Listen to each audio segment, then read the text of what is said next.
Welcome back, viewers, to the latest researches and news. Currently, we have two major developments. Firstly, from Addis Ababa. New video evidence shows heavy mobilization by Ethiopian National Defense Force. Dozens of buses full with civilization headings toward military camp. And secondly, about the fighting between Amhara Fano and Ethiopian National Defense Force. Viewers, according to sources, at this time, a large number of people are being conscripted into the army in Addis Ababa. Several videos have surfaced showing large numbers of people being loaded into dozens of buses by the military and taken against their will to training centers. A few days ago, we shared a video with you showing Ethiopian National Defense Force personnel pulling people from their homes while their female relatives cried out. Now a new video shows large numbers of people being loaded into dozens of buses and taken to a military camp under the supervision of Ethiopian National Defense Force soldiers. You can see this video on your screen now. Moving from individual scenes of people being taken from their homes to now dozens of full buses under direct military supervision suggests this conscription effort has scaled up considerably since our last update. This is no longer isolated incidents, but an organized, visibly large-scale operation. We saw this same pattern during the 2020 to 2022 war, when both the Ethiopian and Tigrayan governments conscripted large numbers of people, including, as we showed you in videos at the time, underage children among them. Now this same kind of forced recruitment has started again in Addis Ababa. In this process, people are given limited military training before being sent to the front line, and the result is often that these poorly trained soldiers either lose their lives facing more experienced forces or end up surrendering. This directly reinforces the pattern we've already shown you through multiple videos, the surrenders and defections near Raya Kobo, and the reported captures during the Debre Zeit and East Rulega engagements. If newly conscripted, minimally trained personnel continue to be sent to these same front lines, we should expect this pattern of surrenders and losses to continue, based on exactly the historical precedent being described here. Now, to a significant battlefield update. Reports have come in that the Amhara Fano National Movement's 64th Division has repelled a large-scale Ethiopian National Defense Force offensive aimed at seizing the town of Dima, Giorgis. Acting on orders from Brigadier General Sophia Sheh Mohammed, Colonel Segae led a heavily reinforced column, drawn from units that had been advancing by both air and land across the Chok mountain range, the same mountain range we've told you about before in connection with earlier Fano operations in this area.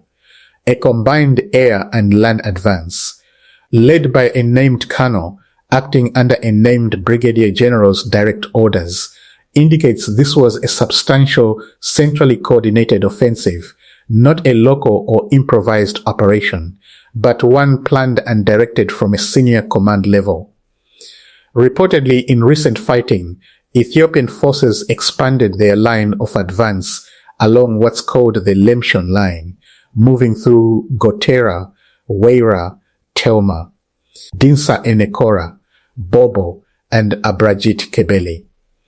These locations trace a broad advance across multiple Kebeles in this district, rather than a single, narrow attack point, suggesting the Ethiopian National Defense Force was attempting to press forward on several connected fronts simultaneously, likely to prevent Fano forces from concentrating their defense in any single location.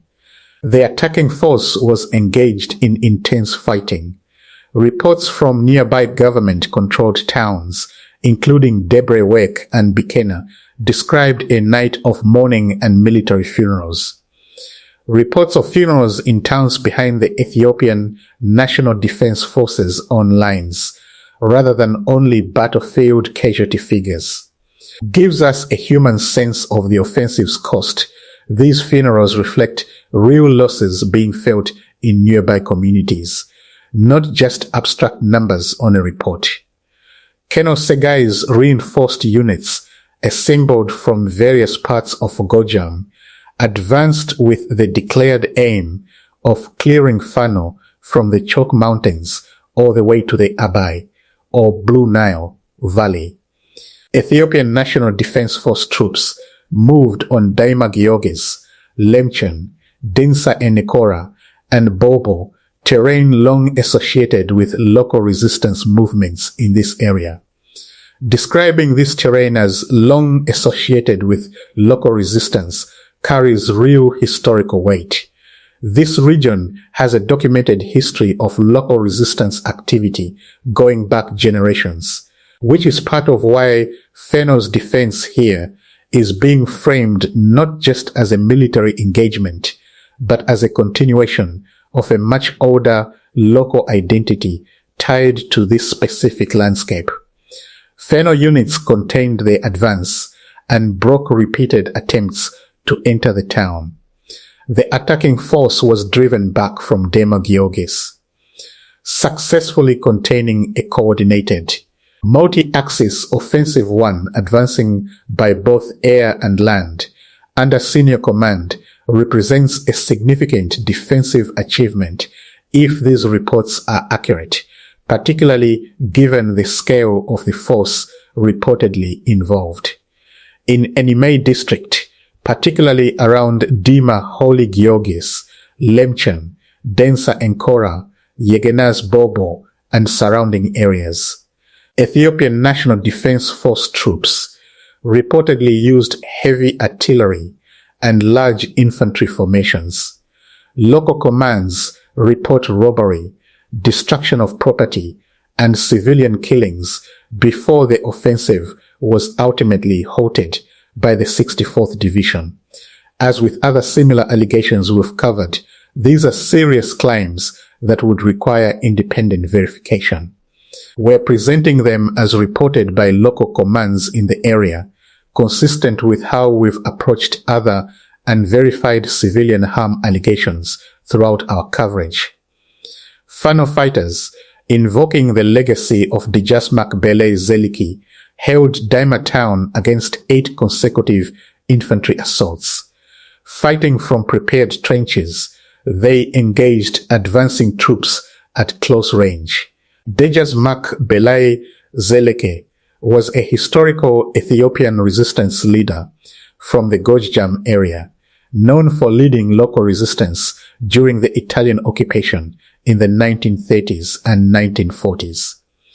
Invoking his legacy here isn't just symbolic, it directly ties this current battle to that same historical tradition of local resistance in this specific region, reinforcing the idea that this fight is being framed as a continuation of a much longer local struggle.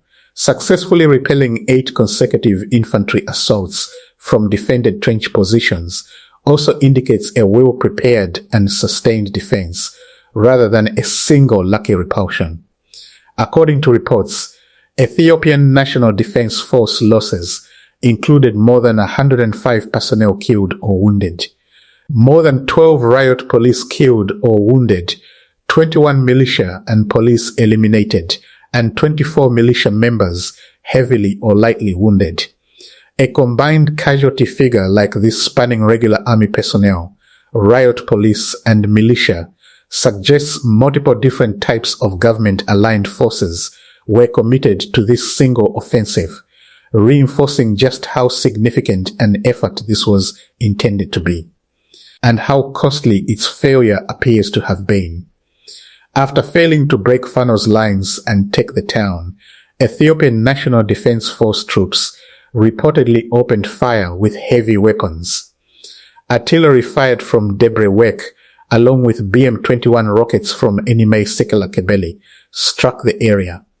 This bombardment reportedly caused severe damage to Dima Primary School, local hotels, businesses, and farmers' fertilizer stores, as well as monasteries, with monks and pilgrims among those injured. A shift toward heavy artillery and rocket fire, specifically after a ground assault has already failed, is a pattern we've now seen described in several of our recent videos, falling back on heavier weapons once infantry gains aren't achieved. The reported targets here, though a primary school, local businesses, farmers' fertilizer stores, and monasteries with injured monks and pilgrims, describe civilian and cultural infrastructure rather than military positions, which, if verified, would represent serious harm extending well beyond the battle itself and into the everyday and religious life of this community. So today's update covers two very different but equally serious developments. Forced conscription scaling up visibly in Addis Ababa, echoing a painful pattern from the last war, and a major multi-front Ethiopian National Defense Force offensive at Dima Giorgis that was ultimately repelled by Fano's 64th Division, but not without significant reported casualties on both sides and serious damage to civilian and religious sites in the area. We'll continue verifying these reports and bring you updates as more confirmed details emerge. Subscribe to our channel and hit the bell icon so you don't miss the next update.